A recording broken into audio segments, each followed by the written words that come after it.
जब तक योग ध्यान सब कुछ बेकार है। बोलो फिर हम करें क्या, कार्य क्या है?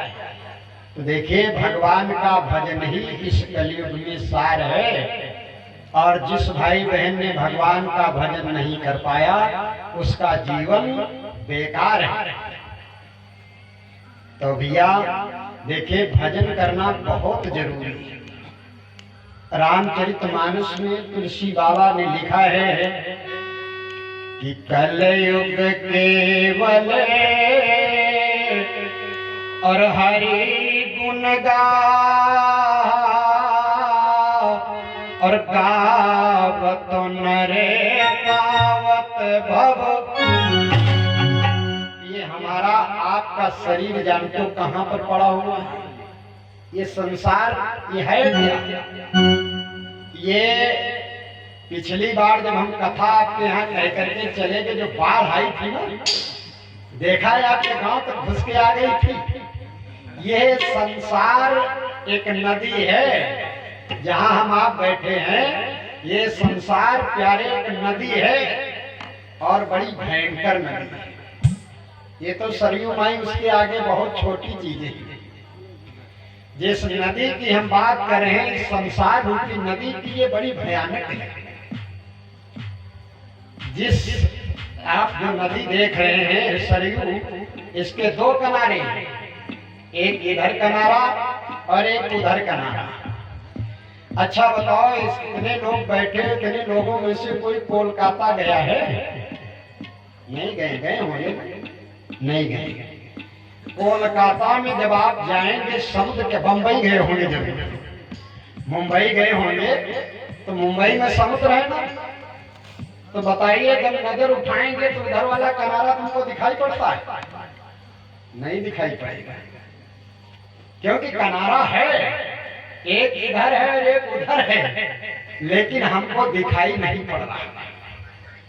उसी तरह से ये भवसागर रूपी जो संसार है, इसके भी दो किनारे हैं।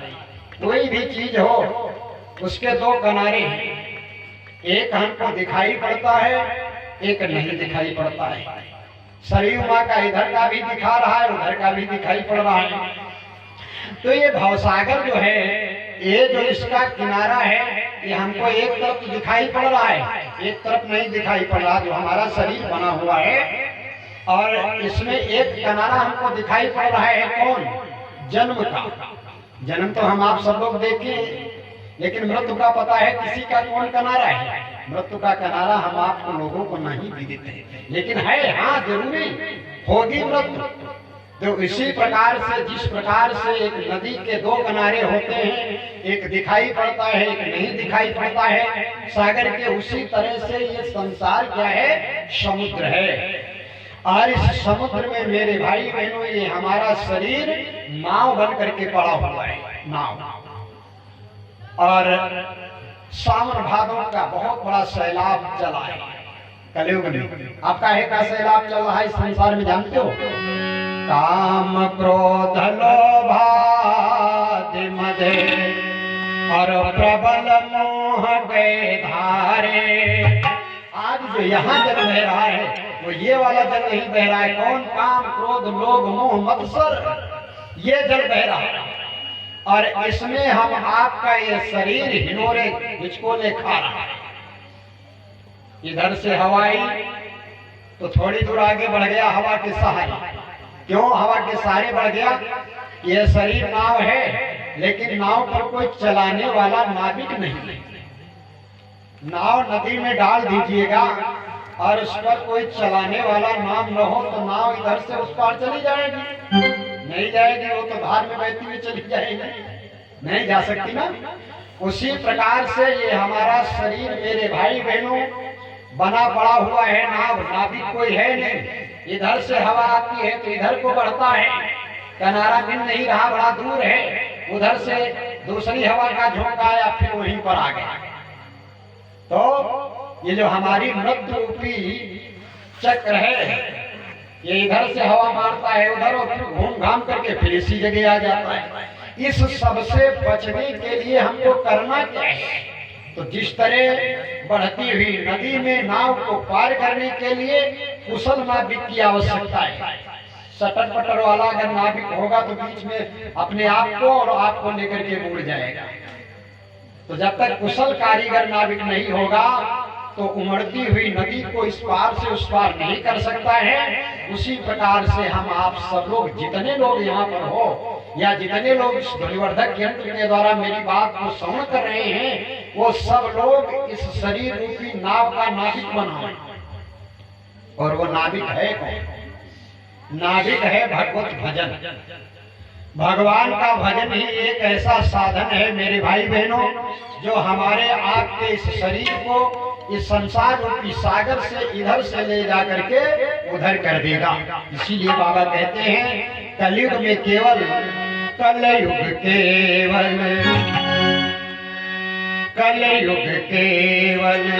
नाम आधारा,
केवल और हरि गुण गावत नर पावई भव। जब तक हम आप लोग भगवान का भजन नहीं करेंगे प्यारे, भगवान की कथा हम आप लोग नहीं सुनेंगे, तो हमारा ये शरीर इस संसार रूपी सागर से इस पार से उस तरफ नहीं जा सकता है, नहीं जा सकता, नहीं जा सकता। इसलिए जिसको हम आप लोग भूले पड़े हुए हैं, यही हमारा सबसे बड़ा जानते हो हितैषी है। आज भगवान की कथा से लोगों का मोह भंग हो चुका है। अब कितना भंग हो चुका है, अब आप लोग सब लोग जान ही रहे हैं कि अगर भगवान की कथा होने लग जाए तो जितने भाई लोग यहाँ करवाए हैं, जितने लोग इसमें हैं, अब सोचते हैं सब लोग आकर के हाथ जोड़े कि भैया चलो हमारे वहाँ कथा हो रही है। लेकिन नहीं, देखिए 3 लोगों की कभी बुराई नहीं करना चाहिए। कम लोग हो लेकिन इस बात को जरूर गौर करके सुने, 3 लोगों की कभी बुराई नहीं करना चाहिए। और हमारे समाज के लोगों ने इन्हीं 3 लोगों की बुराई सबसे पहले करना आरंभ कर दिया। पहला नंबर जानते हो कौन? जो देश के हित में कोई काम कर रहा हो उसकी बुराई नहीं करना चाहिए। लेकिन हाँ, ये आप देख लिए कि हमारे देश के हित के लिए काम कर रहा है तब, और अगर हित के लिए नहीं कर रहा है तब बुराई करोगे तब तो भैया गड़बड़ हो जाएगा, उल्टा हो जाएगा। जो देश हित में काम करता हो। दूसरा नंबर है जो हमारे समाज के उत्थान के लिए कोई काम करता हो, समाज के हित के लिए कोई काम कर रहा हो, चाहे हमारा उसका बनता हो या अनबन हो, लड़ाई हो, झगड़ा हो, दुश्मनी हो, कदापि उसके ऊपर कोई टीका टिप्पणी नहीं करना चाहिए। और तीसरा नंबर है अगर कोई धर्म का काम कर रहा है तो चाहे वो हमारा शत्रु क्यों न हो, लेकिन उसकी बुराई नहीं करना चाहिए, टीका टिप्पणी नहीं करना चाहिए। और इन्हीं 3 चीजों पर लोग ज्यादा टीका टिप्पणी क्यों करते हैं? क्योंकि ये अभी तक हम आप लोग जान नहीं पाए, समझ नहीं पाए। क्यों समझ नहीं पाए? क्योंकि अच्छी जगह हम आप बैठे नहीं, अच्छे लोगों का साथ नहीं दिए। क्योंकि तुलसी बाबा राम कथा में कहते हैं क्या कि बिनु सत्संग विवेक न हो,